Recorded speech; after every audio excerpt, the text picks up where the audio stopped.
I really like. I don't know how that song goes, but it doesn't really matter.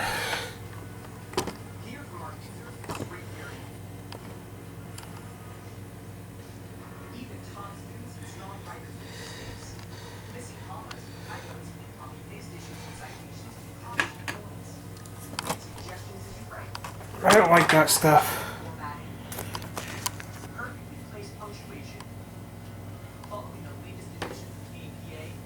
There we go. Let that cook.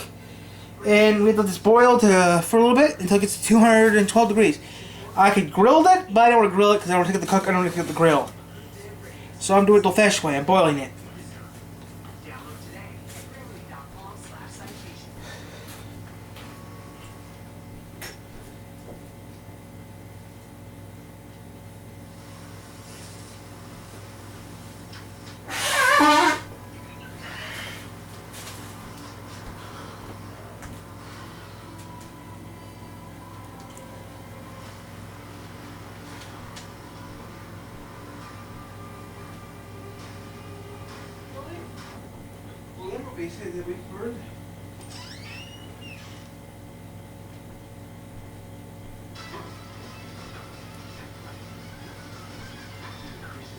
So guys, I'm just doing videos for you guys just for fun.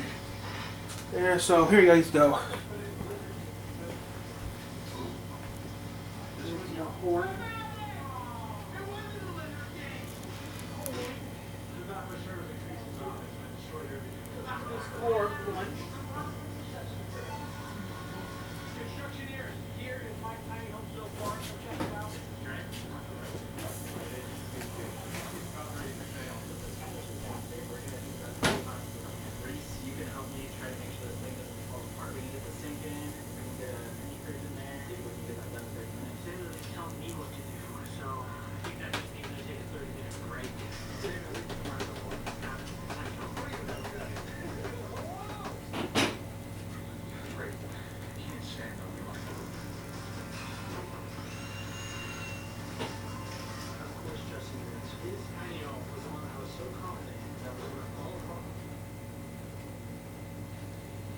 Okay.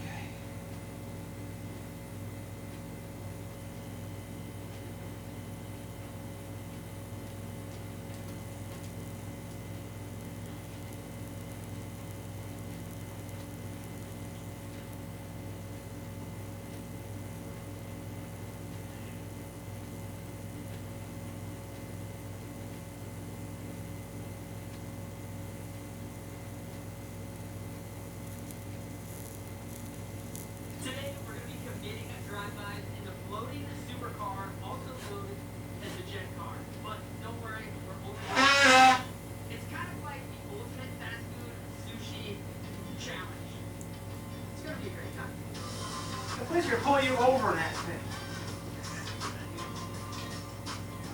Whoop, whoop! That's the sound of the police! Whoop, whoop! That is right, ladies and gentlemen. Today, we're taking in the floating supercar, aka the jet car, for Fish Open Mission. You might have also noticed this is a big behemoth. We got the Survivor boat out here, the big Jig and Offshore boat, and we've got the Nautical Bros. You guys. The police are showing up to kick your ass.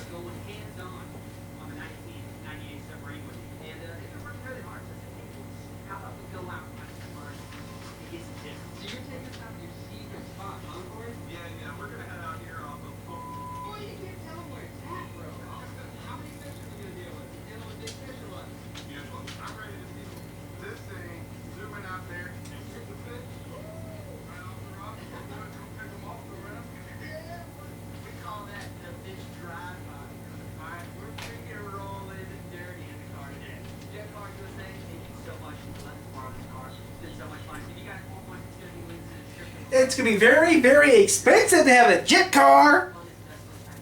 So guys, it's starting to boil. That's good. These will be, you can see, if you can see on the camera, I don't like to tell the camera, but these are actually moving by themselves on camera. That means they're almost done.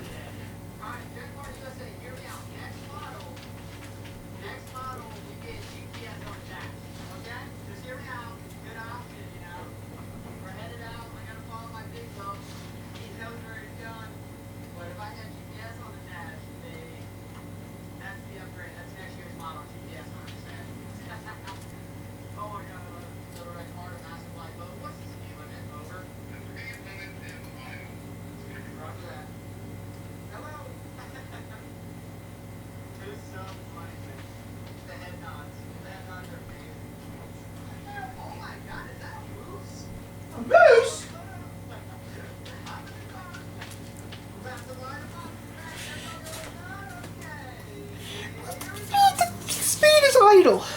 So, as a YouTuber, I like doing my YouTube channel like this. Now here's something to think about. Voters do a vote win. You pass a vote, you vote a vote, you give them their own vote win. What are the rules on jet cars? It's like the new Jeep wave of the voting. Oh my God! Smallest town in the United States, YouTube. Wow, dude.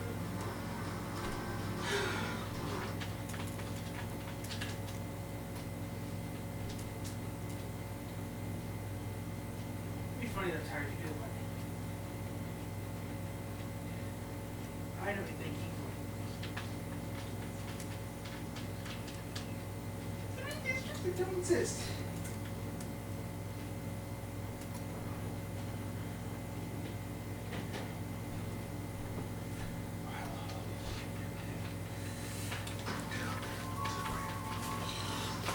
I wish I lived in 3 hours the whole life.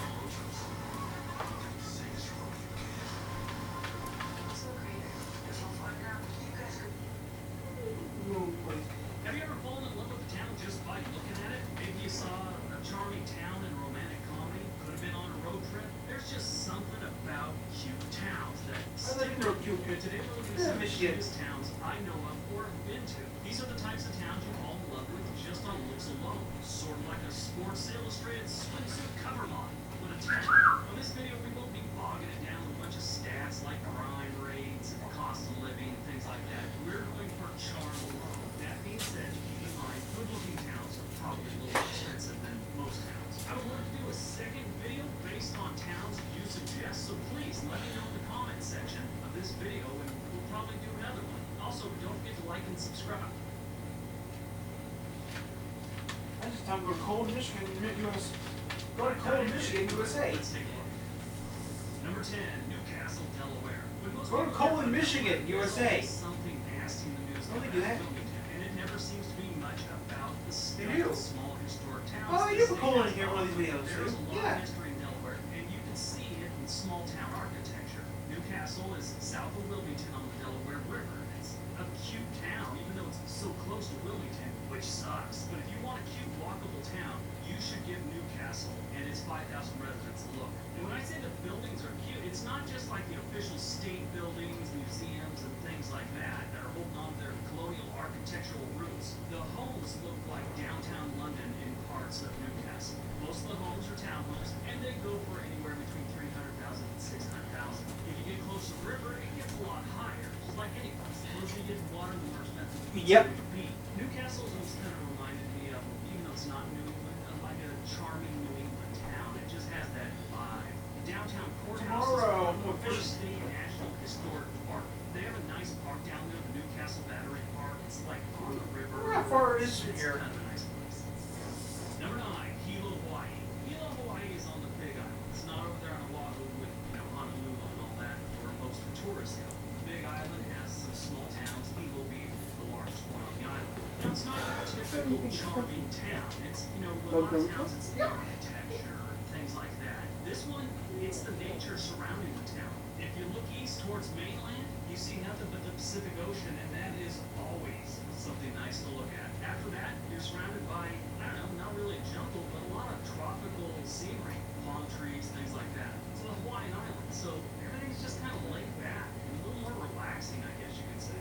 Many of the old wooden buildings here are part of the National Register of Historic Places. One thing about Hilo is it gets pretty wet. It's on the windward side of the island, which compared to the leeward side is very dry. I feel like you have almost no rain on the west side of the island. When I say almost no rain, I mean no rain compared to the rest of Hawaii.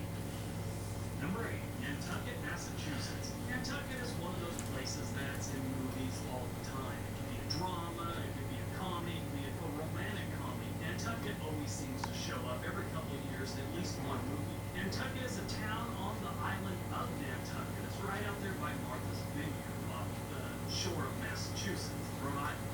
Nantucket is one of the more charming New England coastal towns, and being on the island makes it even more exciting.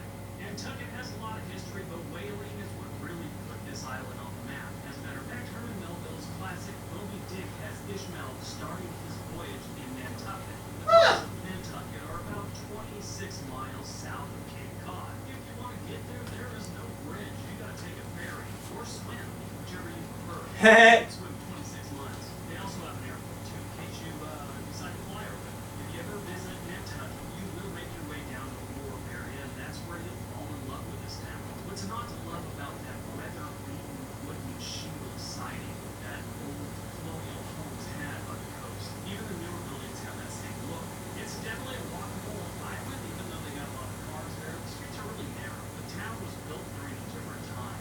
Even if you want to visit for the day, just go check out Nantucket. Reality is that's all most of us can do. Not many people can afford to live on Nantucket. Companies buy a house. If you go to Zillow, there's news going for, let me see, the cheapest one I can see right now is $1.26 million. I would say, just by eyeballing it, the average is somewhere around $5 million. But some of the homes on the coast are only for like $40 million. Number 7, Lambertville, New Jersey. Yes, New Jersey is actually on a list without something awesome. The reality is, New Jersey's not that bad. I mean, they overtax their residents far too much. They do have some pretty rundown cities like most states. New Jersey's a strange place, but they do have some very nice, very wealthy neighborhoods and towns. Lambertville, You don't know about Rural Michigan anymore. Man, I'll just stay in Michigan. I'll stay here in rural Michigan. This is here in Michigan now. have you ever flown a local town just by I just started out tonight. I live here in Torrey, Michigan. I've been on road trip. There's something about cute towns that stick with people. Today we'll do some of the cutest towns if I know of. Carmelton, I live in rural Michigan. I live in Clear, Michigan. I classify it as rural Michigan because I live in a town that only has, I live in a community that has the only one of these in the state.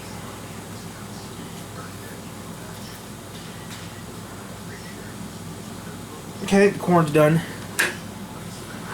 I need to do that video one of these days. One of these days I'm gonna do that video where I need to do one of those videos one of these days. One of these days I gotta do that video. One of these days I'm gonna do that video. And I'm gonna get my ass kicked. Put on a video on downtown. But so are little changes for the better.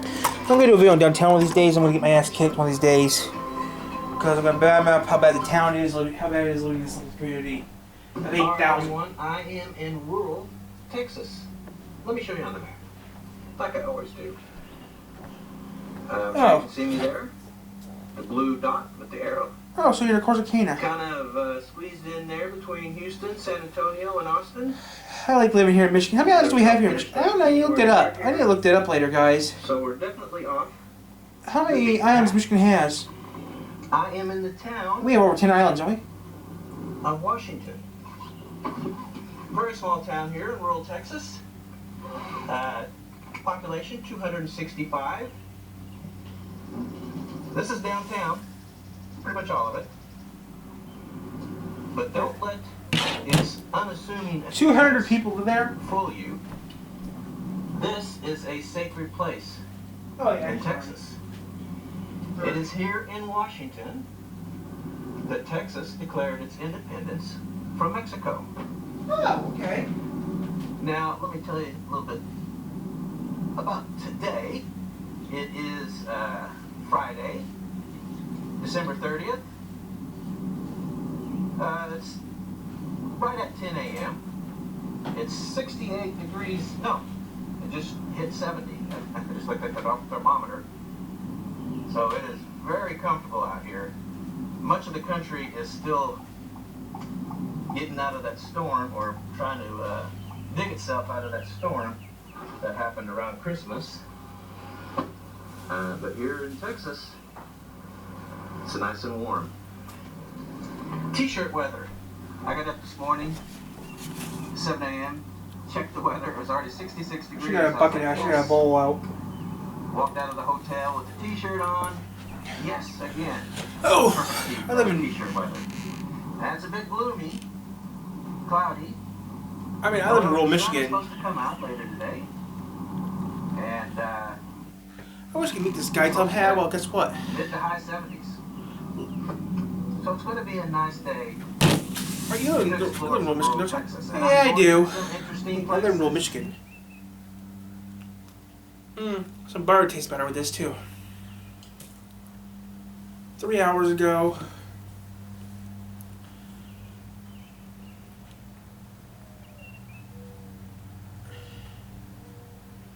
Rural Tennessee, rural Florida. Look at rural Michigan. I think that might be that's place I might be going to. Just hope so, because if it's rural Michigan, I'm gonna be pissed. I need to put some. I need to get some butter on this. Rise and shine. No, the sun! Just kidding. I'm wearing Native. Get ready to turn everything you know about sun care upside down. With Native. Simple, clean, mineral sunscreen for your face and your body.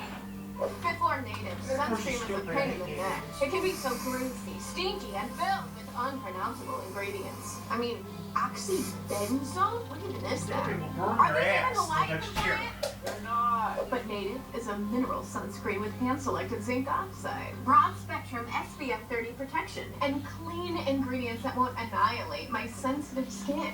Most mineral sunscreens take centuries to apply. I would know. I'm 934 years. I'm stupid. All right, everyone. I am in rural Mississippi. Let me show you on the map. Like I always do. I'm in rural Michigan. See the blue dot? I'm right there. Memphis up to the north, Little Rock to the northwest. I am in the Mississippi Delta. This will be my third video of the Delta. It is my intent to video pretty much every town here in this area of Mississippi. This is arguably the poorest area in the United States. Oh, Mississippi's already the poorest state. And, that's typical. Oh man, I couldn't make money there today. Oh well. Well, as you will see in this video, these towns are very, very poor as well. Now, despite being poor, this area of the country, the Delta, is rich in musical history. Yep. Rock and roll as we know it came from here.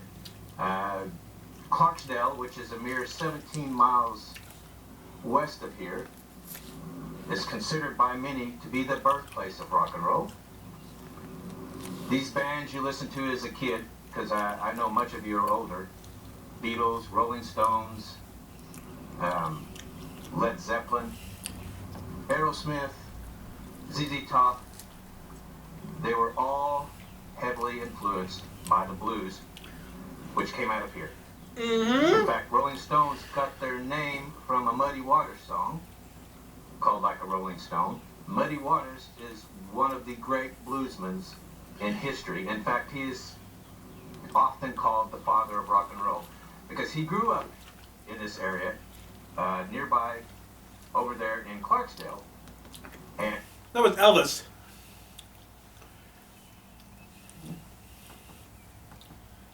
Let's just say about Elvis too.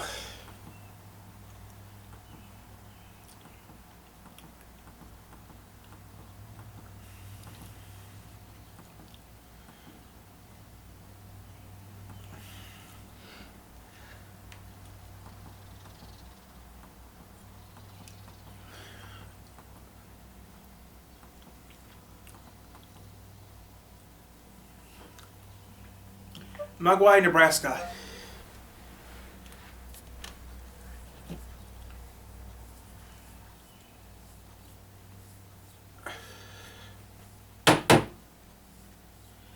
Kate and Nate, smallest U.S. town.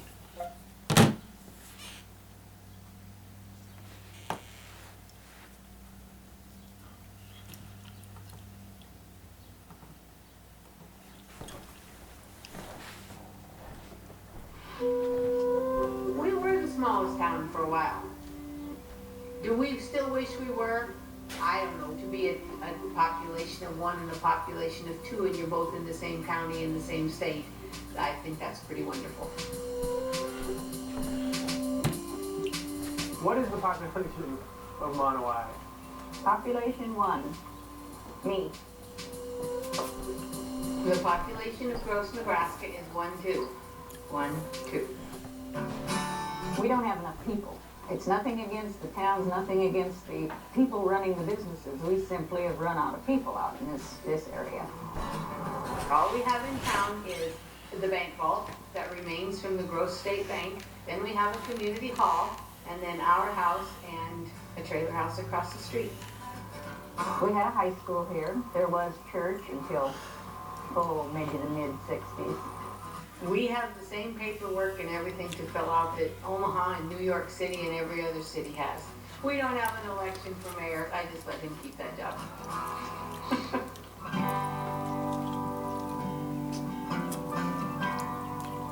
The young folks or any that go from here to the city, they can adjust pretty well and make a good life there. But you take somebody that's born and raised in the city, and they usually just can't hack it out in this area.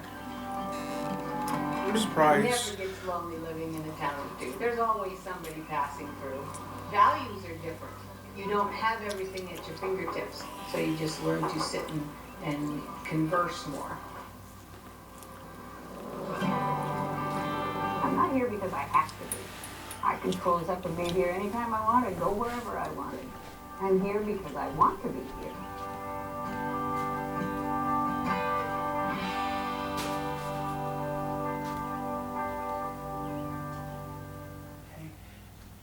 Do you still see your family?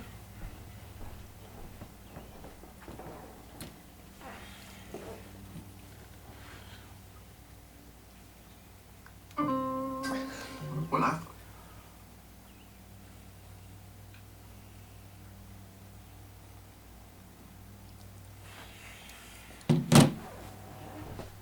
No, there's a person in Tower Milton. This is Elsie. She is the only resident in America's smallest town. I'm not here because I have to be. I can pack up, go anywhere I wanted to, but this is where I want to be.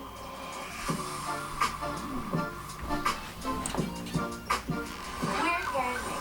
After spending 4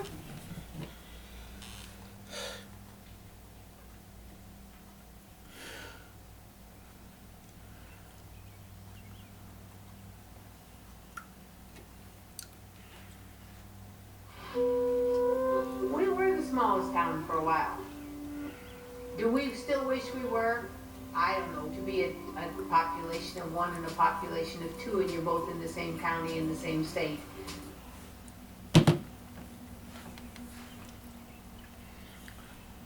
Welcome to Barlhetop in Belgium. No. Welcome to Barlnassau in the Netherlands. No, Belgium. Belgium. No. Okay, everyone, please calm down. It's both. Welcome to the town with one of the most intricate borders in the whole world.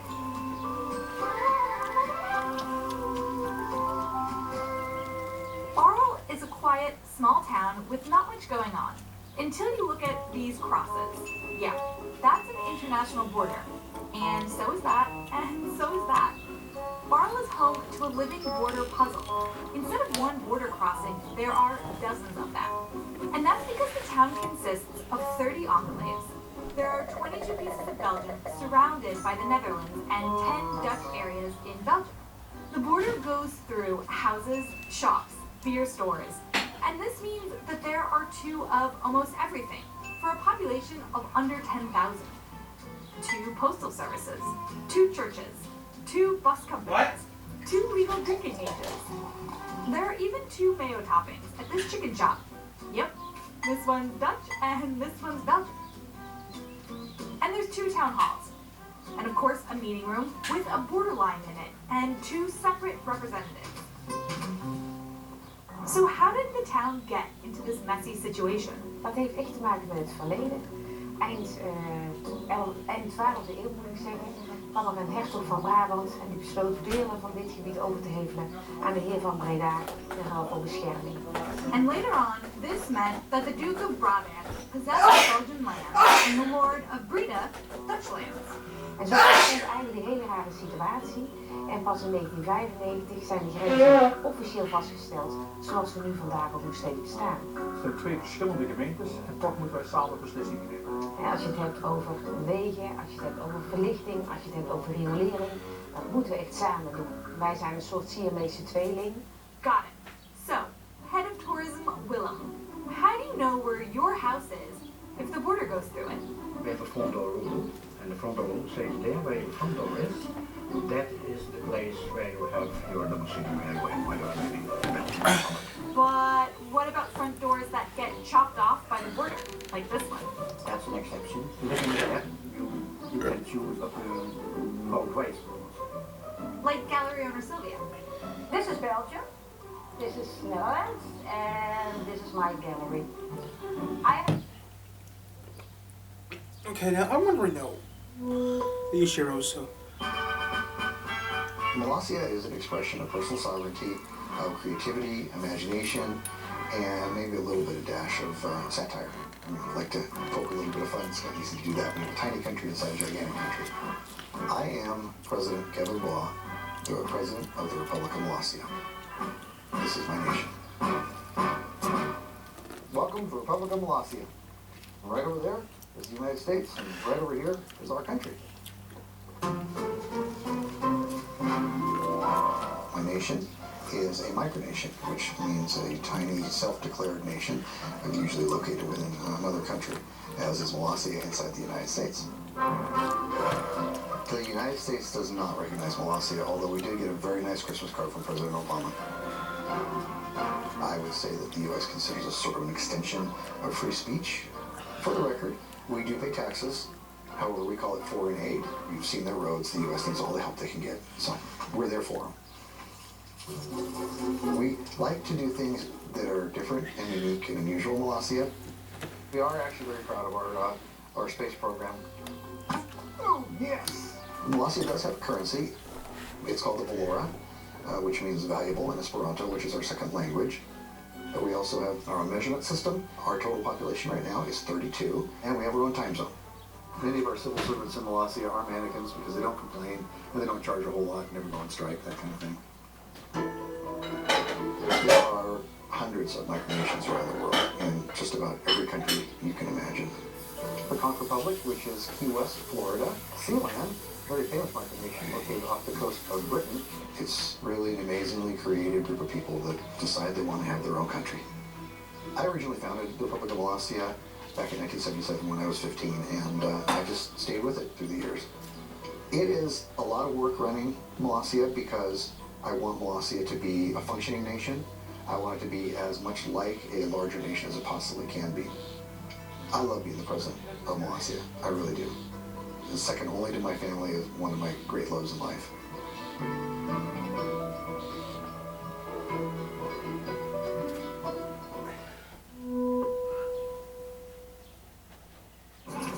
Female passengers for Clanmapple, Gwyngyth, go Gerrit, Gwyn Trobit, Llantysilio, go, go, go. Anybody? Nope. Anybody for Clanmar? Lanfer. Sunburn for Gwyngyth, go Gerrit, Gwyn Trobit, Llantysilio, go, go, go. Right. It's a small town in northern Wales. Around 76% of the population here speaks Welsh. I speak English. It's also the longest town name in Europe, with 58 letters. There are literally 4 L's next to each other. Right there. What is with this name? Llanfair, Port Gwyngyth, Gogerach, Chwyrn Drobl, Llantysilio, go, go, go is not the original name of the village. You've got to be kidding. In the 1860s, the name was contrived by the local cobbler, and it was meant to bring in people and tourists. Alan, help us break this name down. The name means places within the village. You've got the Church Mary in the hollow of the White Hazel, near to the rapid whirlpools, and the Church of Tysilio and the Red Cave. Okay, so let's say you want to mail a letter. Do you have to write the whole name, Postmaster Jim Evans? You could, but you have to write it very small. Or you could use a shortened version, which is the first 20 letters. If you play for the local football league, does the name fit on your jersey, team manager Steve Smith? It does, and it's the longest name of any football team in the world. And it just about fits. Can you say it after a pint, pub owner Kevin Bryant? I'm sure I can. Let's see.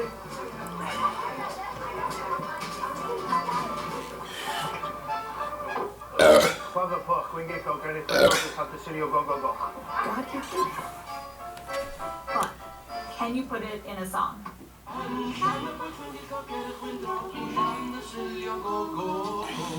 Wow. Apparently you can. Clanfair Putgul. Fanlight with Gwingit, go get it. Turned up with Santa Silio, go go go. It might be the greatest PR stunt of the mid-1800s. I don't know, even of today. After all, we're here. Here in Clanfair Putgwingit go get it Windrobo Santa Silio go go go. They have cargo ships, so that's pretty neat. How many dogs do those assholes have next door? In Spring Green, Wisconsin, there is a house on a rock. But it is so much more than that. Inside, it is home to many bizarre and incredible collections. There's a room of self-playing instruments, an infinity room, a giant squid I live in Michigan, so I don't have to worry about that.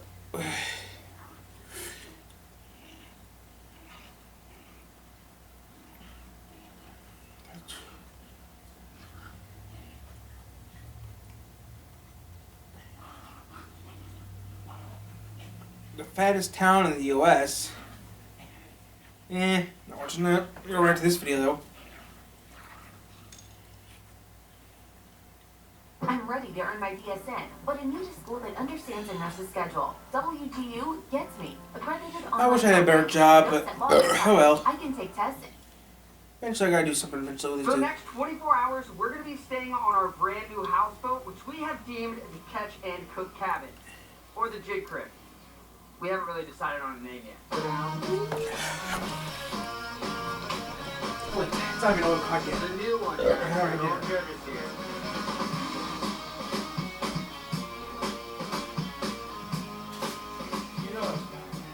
If you guys saw our last episode, you know we did a basic remodel of the inside, basically making this thing feel like home sweet home and allow us to do the dirtiest, nastiest, well, I mean, probably they are going to be the dirtiest, nastiest, grossest catch and cooks because I just don't know how to cook, but they could be the best catch and cooks of all time. Seriously, we have everything to cook any type of fish in there. And if you missed the first episode, I think you should go watch it, but if not, let me just give you a quick little tour. Here she is. She's home sweet home now. She is prepared to travel. Normally we have the chairs and the table out, but check this out right here. Inside, we've got all this room. We actually have 4 beds here. We have a freaking Guggen bait wall up top. We also got lights. It was a little dark in here. And we actually have an entertainment center. It all works. We've got AC, everything you freaking need in here. We've got refrigerators, freezers, we've got microwaves, ovens, we've got frying stations, vacuum sealers, we've got all of our gear. That's not a bad looking house. Outside, we even have a bathroom in here and a nice hot water shower that runs off water, fresh water from the bottom of the houseboat. So it has its own clean water integrated system, or you could use lake water or spring water if you're on a spring. This thing is freaking cool. That's cool. We're going to be spending our very first night out here for 24 hours. It's me, the Nautical Bros, and my golden retriever, Menace to Society Reed, to finally break this thing in. It's going to be freaking awesome. The things are so big that we have to fun because we didn't get the houseboat in here.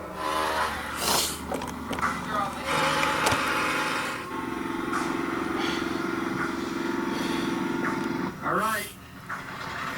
We're doing it. We're gonna go back her down into the, oh my god, the water. Cold. Got the old generator running. AC is freaking ice cold. It does say we need to clean the filter. Golly, so we're moving quick. Look at what you built a houseboat on top of a old pontoon boat, looks like.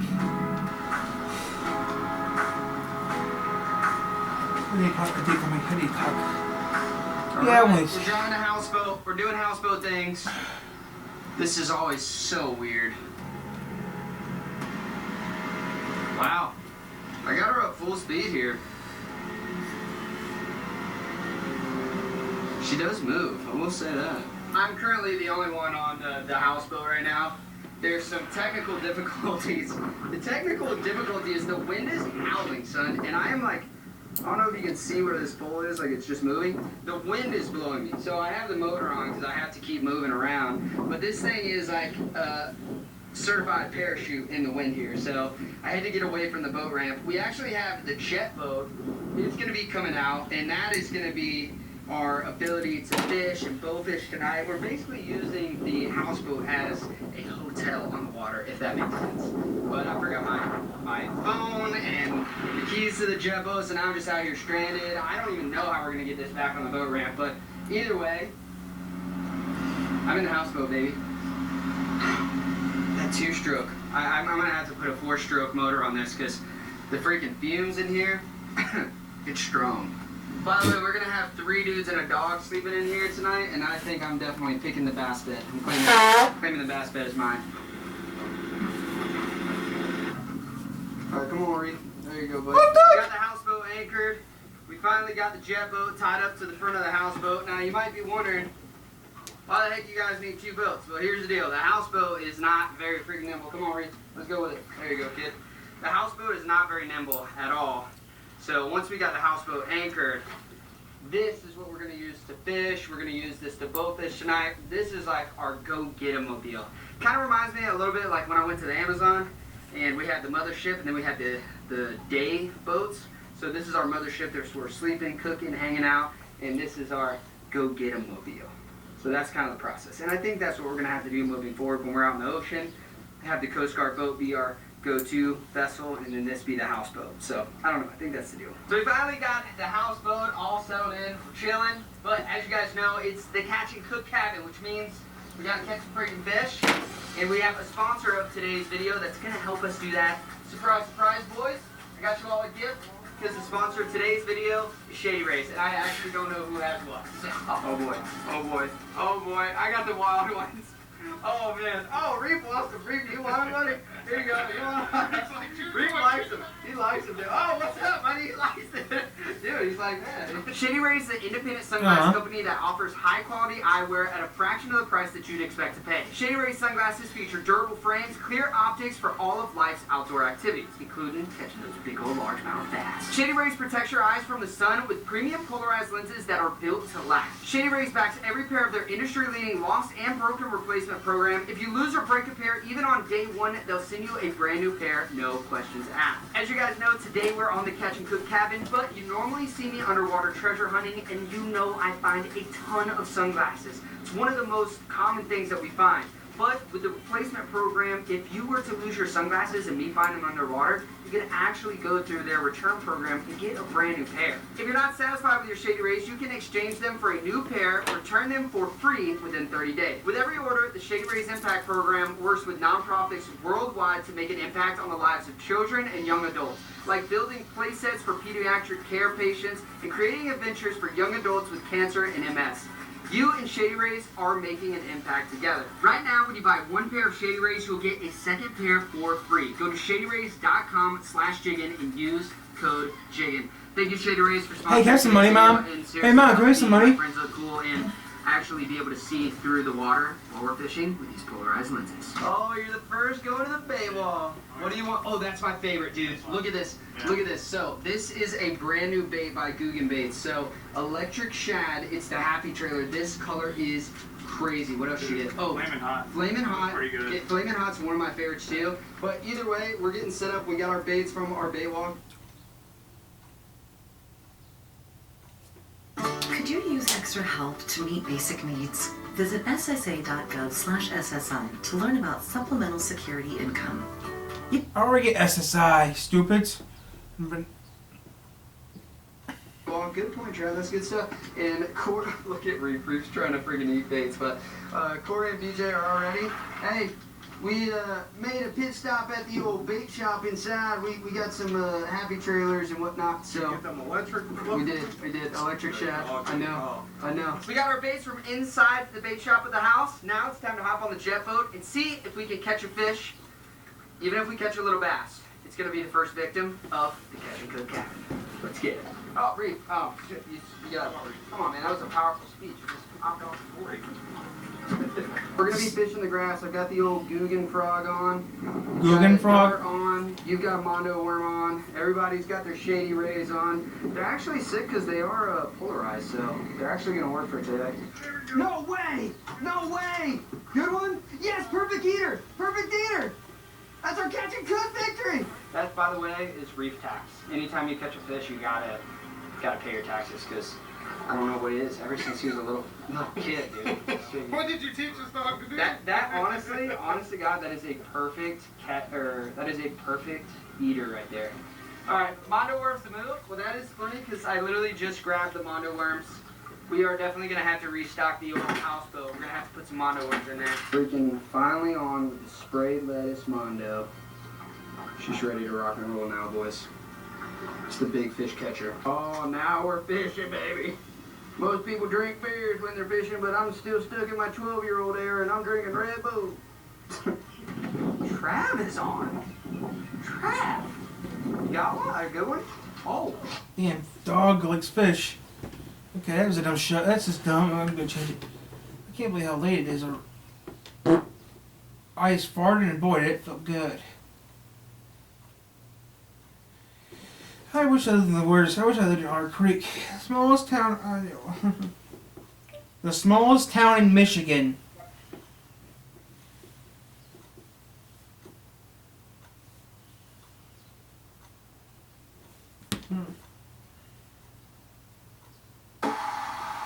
You see how many of these communities in Michigan they talk about. I've been into these.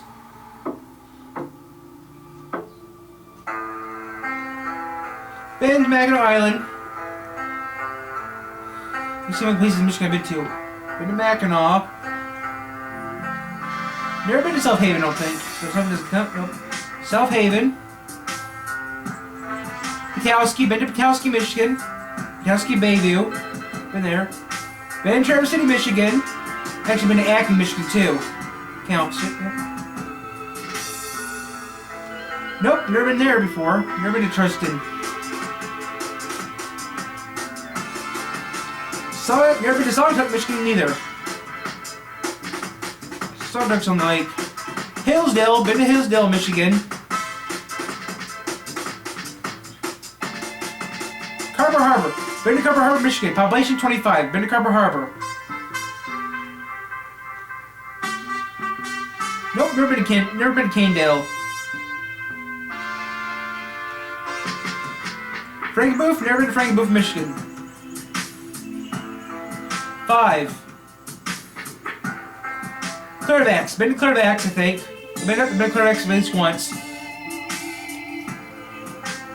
Nope, never been there before. Never been to Paradise Falls. Yep, been to Marshall, Michigan.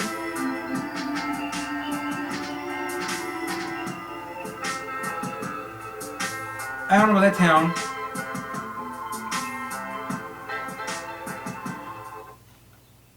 Nope. Well, I've been to some of those towns in Michigan. Nah.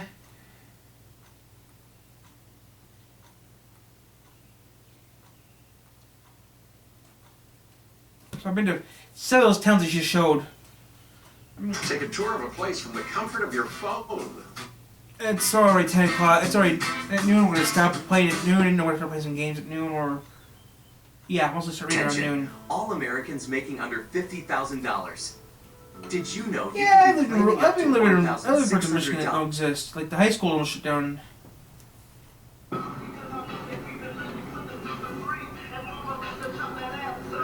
Turn that shit off.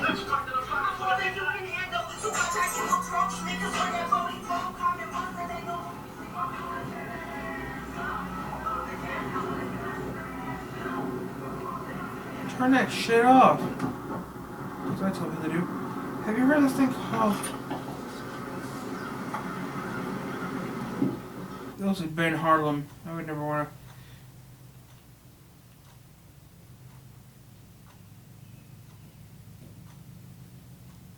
to... No, it would never be. Nope, been to St. Clair, been to... Mustang, Michigan. Never heard of it.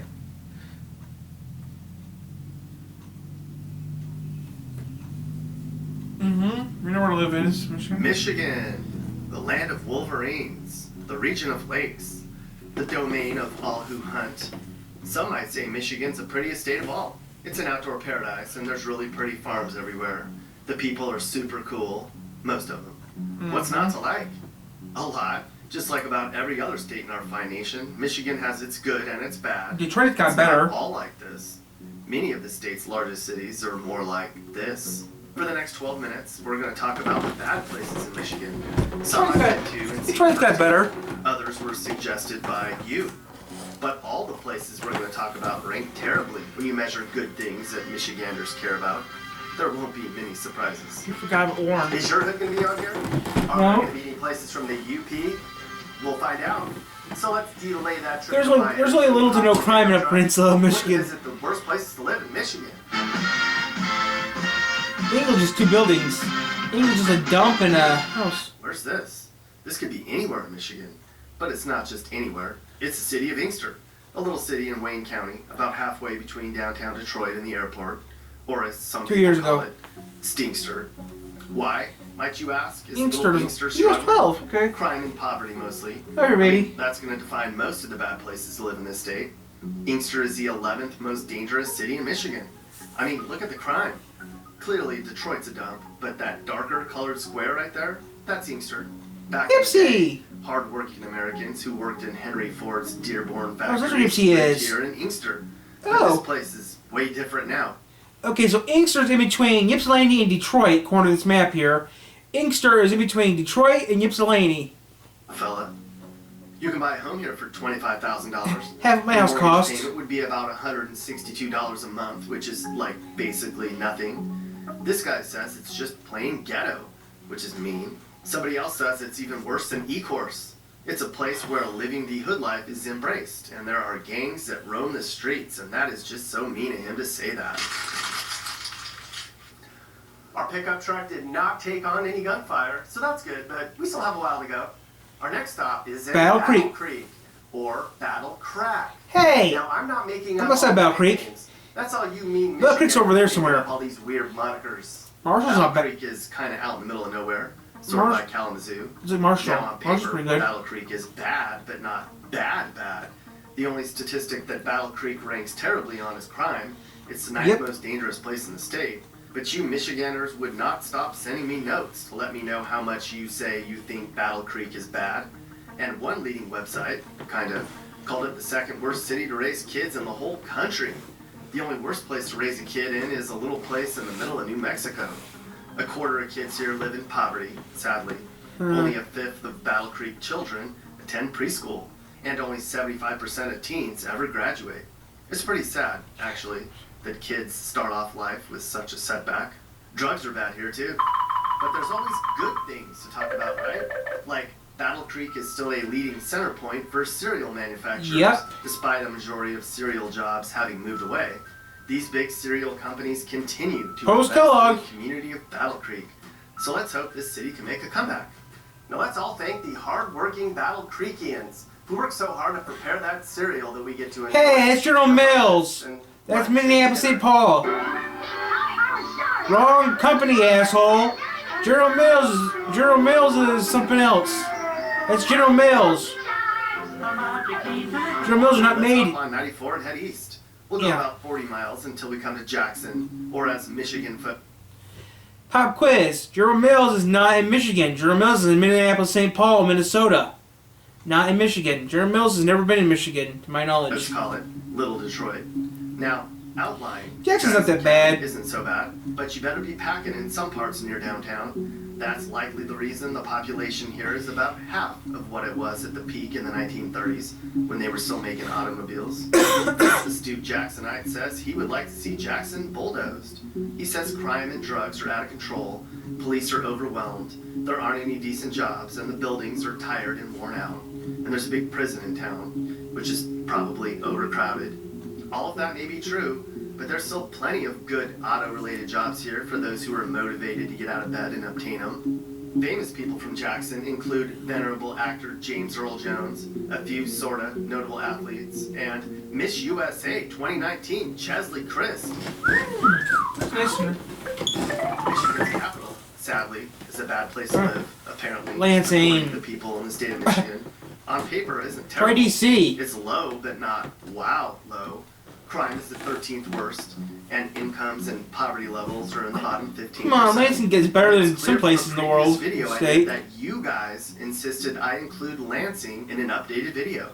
I actually visited this city on a bleak winter day and saw some of the worst parts of town. It was sketchy, but by far not the worst place I've seen. And you have Michigan State, one of the best universities in the nation, nearby in East Lansing. Yeah. To be honest, I really couldn't find anything really bad about Lansing. I mean, it's bad, but not Nick Johnson bad. Or is it? Let us know in the comments below. However, I will say the one bad part about Lansing is Gretchen's from here. Oh. Hopefully Governor Whitmer doesn't send me any angry tweets. Actually, I don't really care if she does. Okay, we have a tie, folks, for our 6th worst place to live in Muskegon Michigan. Heights It's sucks. Muskegon Heights and Highland Park. Both are teeny places. with Muskegon about Heights is 10,000 bad. people. Muskegon Heights is a struggling community just south of Muskegon along the Lake Michigan shoreline. The out-of-work rate is the 6th worst in the state, where Muskegon about Heights 15% horrible. of the community hasn't worked in a long time, and many may not ever work again. It's called chronic unemployment, or lack of ambition. What is the crime that's so bad here? Statistically, this is the most violent place in the whole state, where you have a 1 in 20 chance of being a victim of a crime. The high school dropout rate here is 30%, and the number of convenience stores per capita is the 4th highest too. Highland Park is the 2nd most dangerous place per capita in Michigan, and where half of the community lives in poverty, sadly. Hence, a reason you can buy a house for $5,000. What the? It just needs some paint, and it looks haunted. Actually, it kind of looks like a home from a sad children's novel. Where is this miserable place? Just outside of Detroit. Pontiac has had a miserable time of Oh, late. Pontiac's First, the stats. Pontiac ranks 9th for people out of No work, police, no fire. for lowest home values, 8th for violent crimes, and interestingly, 1st worst for number of people with health insurance. Nearby is Bloomfield Hills, but these two places are nothing alike. Poor Pontiac, they've been neglected a lot. First in the 60s, they covered over the Clinton River in concrete. That sucks. Then in 2002, the Lions moved from the Silverdome to downtown. Then the Silverdome got demolished. Then in 2009, Pontiac Motors shut down, as did other car makers, leaving 20,000 people out of work. Then in 2011, Pontiac's police department shut down. A year later, the fire department shuttered. And then a lot of schools closed. I mean, how much neglect can one city take? My God, my God. They're trying to make a comeback here. There's lots of discussion about how Pontiac is no longer underwater financially and how new businesses and developments are beginning here. So that's fabulous. Oh wait, millennials are leading the way? Okay, never mind. Sorry, Pontiac. Pontiac has got better. Let's prep the meat. No beef. First, we're gonna get the ingredients. We need to go get fucked. Is that a bullet hole in the side of our truck? Huh. Wonder if that happened in Pontiac or Jackson. Sucks. We only have a handful of more stops, so let's see if we can make it back to the township without any more problems. Saginaw. Our next stop is in Saginaw. Never been there. Sagnasty. It's way up here near Bay City, which is also kind of a bad place to live. Yeah. Saginaw used to be a great place. Cheese territory. Now it's filled with poverty. Most of the manufacturing and lumber jobs left here years ago. There's no plan here to improve except demolishing both publicly owned properties and abandoned homes. The city estimates there's about 2,000 buildings that need to be raised to combat blight and crime. There's an old part of Saginaw, which is not as good as New Saginaw, and the east side is the worst of all Saginaw sides. Who is our 3rd worst city in Michigan? Benton, Harlem. Benton, Harlem? That's not nice, Mappy. That's what everyone there calls it. Okay, I think that's really insensitive. Benton Harbor. Why is Benton Harbor so bad? According to my data, Benton, Harlem is a place for hood rats. Okay, Mappy, that might be the most insensitive thing. That's actually you've true. ever Ben said. Harlow. I've actually Sorry, lived. everyone. It's lived in I'm Ben looking at Harbor, so Mappy's yeah, it's data, bad. And yes, things are not good here. This little inner city along the You Lake live in Michigan Niles, so shoreline yeah, I know how has bad the it is. 5th highest unemployment rate and the 5th highest dropout rate. It's also the 3rd highest in the state for crime. So he's kind of right. He just needed to say it more delicately. The unemployment rate here is insane, and so many people are on welfare. There were riots here in 2003, and parts of this community still haven't recovered. But they are making a comeback too. They've cleaned up downtown, and they built a championship PGA course, some trendy new restaurants and breweries and shops and marinas and hotels, and they have a super good football team, so that's fabulous. Blame the unions, blame free trade, blame innovation. Detroit's Whoever got you better. want to pin the blame on for Detroit's demise, you'd probably be correct. Entire areas of Detroit have been demolished and turned back to nature. Crime's deplorable. Half of all murders in the whole state are within Detroit's city limits, and the COVID thing and the BLM protests have made murder spike here even higher. We know how bad the crime is here and how poor a lot of the people are. It's in the top 5 in the nation for both, and we hear about a Detroit renaissance happening, but man, here's an interesting note. It's estimated that up to 70% of murders in Detroit are drug-related. Okay, so that's refreshing. Stay out of trouble and your chances of dying here drop drastically. But thank you to the people of Detroit for all the hard work you did in building our first cars and other vehicles. Thanks to the people in this state for the huge part you played in World War II. Much of our nation's innovation and growth was due to the hard-working people in the metro Detroit area. Our worst place to live in Michigan is Flint. I mean, you could swap these last 2 cities around and nobody could really argue either way. Flint's about as dangerous and poor as Detroit, but Detroit actually has some life to it and drinkable water. Of course, the automobile industry scaled back tremendously here, which is the reason Flint and many of the other cities we talked about have struggled. When the car companies left, everything left with them. The dreams, jobs, people. But is this just a case of lack of innovation? Are there no other industries that places like Flint and Saginaw and Pontiac can attract? Are the people not skilled enough to learn a new trade? Have these places just given up? Kind of seems like it. Like many other cities on this list, Flint needs some soul searching, or people can just continue to leave. Flint residents who sell their homes could probably walk away with $75K if they owned it outright, and then they could go and get a nice, peaceful place up in the UP. Okay, so that's it. Our truck driving tour of the worst places in Michigan. Well, Michigan has so many areas are not them. Now, if you're moving to Michigan, consider yourself warned. And if you already live in one of the cities we talked about, well, it could be worse. You could live in Ohio. Yuck. And now some bad singing. Michigan, you... I lived in Michigan my whole life. I'm not moving.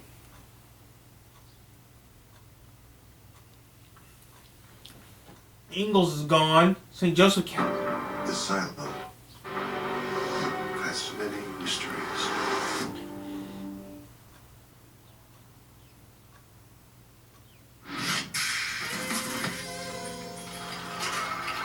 Is someone trying to steal your Butterfinger? This was stupid.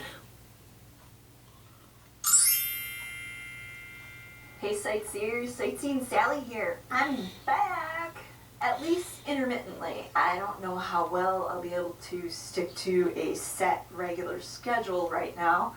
Everything's just kind of in this nebulous region of, I don't know, we're still trying. You're stupid. I really want to jerk. I live in southern Michigan, so I would know.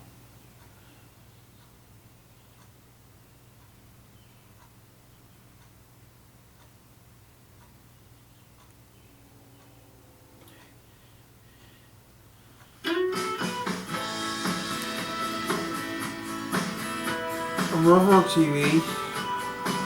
Where are you guys at? All Rusty RV TV, welcome. Check it out. We're heading up Highway 31. We're traveling up the west side of Michigan on the shoreline. We're going to go up to a little town called Pentwater, Michigan.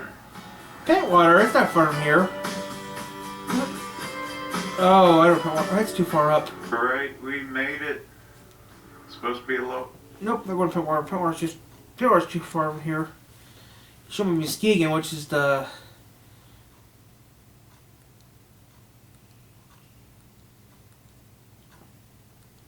If you live in Michigan your whole life, you don't want to live in Michigan. If you don't know what you're doing, you should not live here. I mean, I lived in Michigan my whole life, so I kind of know. I've been to Dexter. Yeah. I've been to Dexter, I think, once. I've been to DeWitt, been to Lansing, but just, I mean, I've been all over town. I've been all over the state.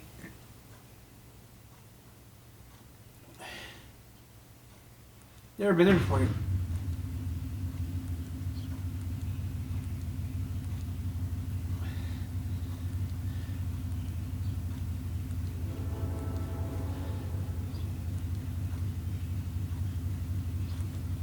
Let's see where these cities are in Michigan. Lansing and Detroit. 10 worst cities. Welcome to Anywhere But Here in Michigan. In this video, we're going to visit the Great Lakes State. We evaluated things like crime, education, unemployment, income, and overall safety to determine the 10 worst places to live. Welcome to the 10 worst cities in Michigan. Coming in at number 10, Hamtramck. Never heard of it. Hamtramck is on this list for one reason: poverty. Of Hamtramck's 21,000 residents, nearly 50% live at the poverty line. One of GM's premier assembly plants is located in Hamtramck. Unfortunately, it closed in 2019. It's supposed to reopen and start producing electric trucks, and that can't happen soon enough. Crime in Hamtramck. So, sir. Welcome to the 10 worst cities in Michigan. Coming in at number 10, Hamtramck. Hamtramck is on this list for one reason: poverty. Of Hamtramck's 21,000 residents, nearly 50% live at or below the poverty line. One of GM's premier assembly plants is located in Hamtramck. Unfortunately, it closed in 2019. It's supposed to reopen and start producing electric trucks, and that can't happen soon enough. Crime in Hamtramck is slightly worse than Michigan as a whole, but is nowhere near as bad as some of the other cities on this list. Coming in at number 9, Ecorse. Just over 9,000 people reside in Ecorse, Michigan, and of them, about one-third live at or below the poverty line. Even though crime has been steadily declining here since 2016, one statistic jumps out. There are a lot of registered sex offenders living in Ecorse. 75 of them as of December 2020. That means that 1 in 122 residents is a sex offender, almost 3 times the ratio in Wayne County as a whole. And in 2019, the website 24/7 Wall Street put out a list of the 50 worst cities to live in the U.S., and Ecorse was number 43, citing violent crime, poverty, and low home values as the main reasons. Number 8, Ypsilanti. In 1960, Domino's Pizza was founded in Ypsilanti, so that's good. The current population of Ypsilanti is a little over 20,000 people, and overall, about 31% of them live in poverty. And similar to Ecorse, they also have a problem with registered sex offenders, with 386 of them being residents of Ypsi. Your chance of being a victim of a violent crime is 1 in 105, and Ypsilanti is currently less safe than 94% of all U.S. cities. FBI crime statistics show there were 4 murders and 26 rapes in 2019. And finally, Ypsilanti Public Schools test scores are 27% below the national average. The best reason people have for living in Ypsilanti is that it's a lot cheaper than living in neighboring Ann Arbor. Number 7. Saginaw. In the 60s and 70s, Saginaw was home to several GM factories, and the city was booming. But by the early 80s, many began to close. By 1990, Saginaw's population had declined by 30%, and the city was seeing increasing crime and unemployment. So many people left so fast, the city estimated that a few years ago there were over 1,200 abandoned homes in Saginaw that needed to be demolished. 28.5% of the people in Saginaw live at or below the poverty line. And FBI crime statistics show over 700 violent crimes in 2019, including 9 murders. Residents of Saginaw have a 1 in 60 chance of being the victim of a violent crime. Number 6, Muskegon Heights. Muskegon Heights is another Michigan city on the list of the 50 worst places to live in America. It was number 19. Crime, poverty, lack of jobs, and poor education all contribute to the misery of Muskegon Heights. Per capita income is $14,451 per year, which is really low, even for Michigan. 39% of its residents live at or below the poverty line, which puts it in the bottom 10% in the nation. Even with its small population, there were 232 violent crimes, including 5 murders in 2019. Muskegon Heights residents have a 1 in 44 chance of being the victim of a violent crime. The crime rate is so bad here that it ranks in the bottom 1% of safe cities in the entire United States. Number 5, Pontiac. Pontiac was once such a great place, they named a car after it. It even once hosted a Super Bowl. Now, it's not so great. In 2019, Pontiac's 59,000 residents had a 1 in 74 chance of being the victim of one of the 769 violent crimes committed there, including 10 murders. Like most of the cities on this list, Pontiac is in the top 10% of the most dangerous cities in the United States. Per capita income in Pontiac is $15,482, and over 22% of its residents live below the poverty line. Pontiac's financial troubles were so great by 2009, the city was placed under an emergency financial manager that shut down the police department and the fire department. They sold off city assets like parking meters and the water treatment facility, and they even sold the Silver Dome for $583,000. You can't even buy a 3-bedroom house in most of California for that much. Number 4, Benton Harbor. We normally don't like to put cities with populations lower than 10,000 on our list, but Benton Harbor deserves an exception. Why? Well, it's a horrible place to live. On the 24/7 Wall Street list of the 50 worst places to live in the U.S., Benton Harbor was number 20. Poverty rate is high, almost 50%. Crime is high, 190 violent crimes, including 3 murders. Yep. That's a 1 in 45 chance of being a victim of violent crime. And that makes it the most dangerous city in Michigan, and one of the most dangerous cities in the entire United States. Number 3, Detroit. Detroit makes this list because it's by far the worst large city in the United States, based on almost every metric. Medium home values are below 50,000, which puts it in the bottom 10% nationally. The poverty rate is almost 40%, which puts it in the top 10%. And with over 2,000 violent crimes per 100,000 residents, it's one of the most dangerous cities in America. In 1950, Detroit had a population of almost 2 million people. By 1990, it was down to 1 million. Currently, it's under 700,000. The mass exodus was due to the declining auto industry primarily. Fortunately, population numbers have slowly started to increase, as have incomes and property values. Detroit is headed in the right direction, but as of today, it's still pretty crappy. Number 2, Flint. Flint, Michigan became famous a few years ago when the city changed its drinking water source and essentially poisoned most of its residents. We couldn't sum it up any better than Flint's Wikipedia page, which says, Flint has suffered from disinvestment, disindustrialization, depopulation, urban decay, as well as high rates of crime, unemployment, and poverty. The poverty rate is 40%.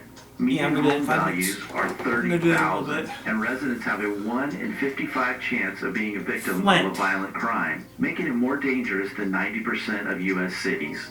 Flint sits at number 11 on 24/7 Wall Street's list of the 50 worst places to live in the U.S., and it's only the 2nd worst place in Michigan. Before we get to number 1, let's take a minute to look at the cities that almost were terrible enough to make the list, the dishonorable mentions. They include Jackson, River Rouge, Gaylord, Albion, and Battle Creek. Battle Creek, I Better luck understand. next year, guys. And the number 1 worst city in Michigan? Highland Park. Okay. Highland Park is... That makes sense. Highland Park's a dump. For you. Sorry.